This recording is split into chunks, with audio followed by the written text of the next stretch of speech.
इस वक्त आप आराम से बैठकर इस वीडियो को देख रही हैं, मगर मैं आपको कहूँ, आज जिस जगह पर आप अभी बैठे हो वो जमीन आज से करोड़ों साल पहले 8,500 डिग्री के तापमान से उबल रही थी, या जिस जगह पर आप बैठे हैं वो जगह लाखों सालों तक बर्फ से ढकी हुई थी। ये दोनों बातें सच हैं। इस 15 मिनट की वीडियो के अंदर आप पृथ्वी के 450 करोड़ साल के सफर को देखने वाले हैं। जिस जगह आज हमारा सौरमंडल है, वहाँ विभिन्न प्रकार की गैस और धूल के बादल हुआ करते थे। वैज्ञानिकों के मुताबिक इन धूल के बादलों से दूर एक तारा हुआ करता था। वक्त के साथ साथ उस तारे की ऊर्जा कम होने लगी, जिसके कारण उसके अंदर एक विशाल विस्फोट हुआ। विस्फोट की वजह से अंतरिक्ष की ये धूल एक दूसरे से दबने लगी। इस दौरान बादलों में स्थित धूल के कण दबाव और गर्मी के कारण बड़े उल्कापिंड और पत्थरों में परिवर्तित हो चुके थे, और इसी दबाव की वजह से इन बादलों में स्थित रेडियो एक्टिव पदार्थ ने ग्रेविटी का निर्माण किया। इस ग्रेविटी के कारण बीच में हाइड्रोजन और हीलियम इकट्ठा होने लगे।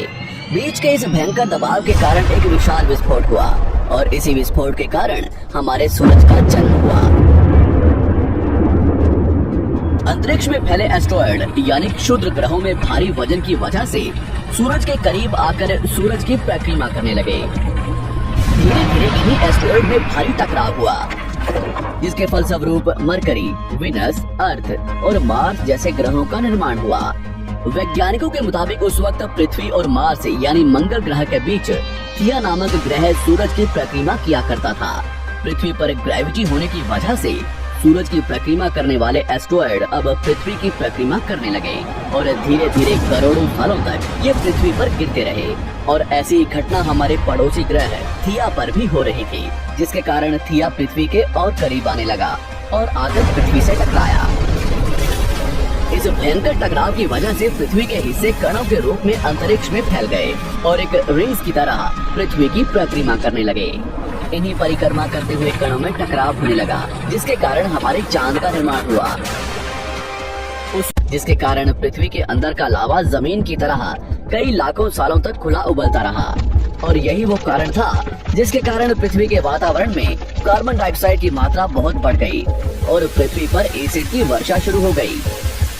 एसिड रेन की वजह से पृथ्वी का तापमान घटने लगा, और तापमान इतना घटा कि पृथ्वी के ऊपर स्थित पानी बर्फ में परिवर्तित होने लगा। पृथ्वी पर पहली बार भयंकर आइस एज आया। इस वक्त पूरी पृथ्वी सफेद बर्फ से ढक चुकी थी। आमतौर पर जब धरती पर सूरज की किरणें गिरती हैं, तब जमीन उन किरणों को सोख लेती है, मगर क्योंकि पूरी पृथ्वी बर्फ से ढक चुकी थी और क्योंकि बर्फ सफेद और चमकीली होती है, जिसके कारण सूरज की किरणें धरती पर गिरने के बाद वापस चली जाती थी। इसी कारण से पृथ्वी कई लाखों सालों तक बर्फ से ढकी रही, मगर फिर से पृथ्वी के अंदर स्थित गर्मी ज्वालामुखी के रूप में निकलना शुरू हो गई, और इन ज्वालामुखियों से निकलने वाली गर्मी ने बर्फ को पिघलाना शुरू कर दिया। इसी बीच पृथ्वी की गहराई में बचे कुछ सूक्ष्म जीव धीरे धीरे बदल रहे थे, और अब वो ऑक्सीजन को अपने शरीर को बड़ा और जटिल बनाने के लिए इस्तेमाल करने लगे थे। इस बीच पानी में अलग से भी छोटे समुद्री पौधे निकलने शुरू हो चुके थे। बाहर जैसे जैसे ज्वालामुखी निकल रहे थे, वैसे वैसे वातावरण कार्बन डाइऑक्साइड की वजह से गर्म हो रहा था। वक्त के साथ साथ बर्फ तो पिघलने लगी, मगर धरती पर फिर से एसिड की वर्षा शुरू हो गई, जिसके कारण फिर पृथ्वी ठंडी होने लगी और फिर पृथ्वी की ज्यादातर सतह बर्फ से ढक गई। ऐसा बार बार कई हजारों सालों तक होता रहा, और इसी कारण से अब समुद्री जीव धीरे धीरे वातावरण के हिसाब से विकसित हो रहे थे।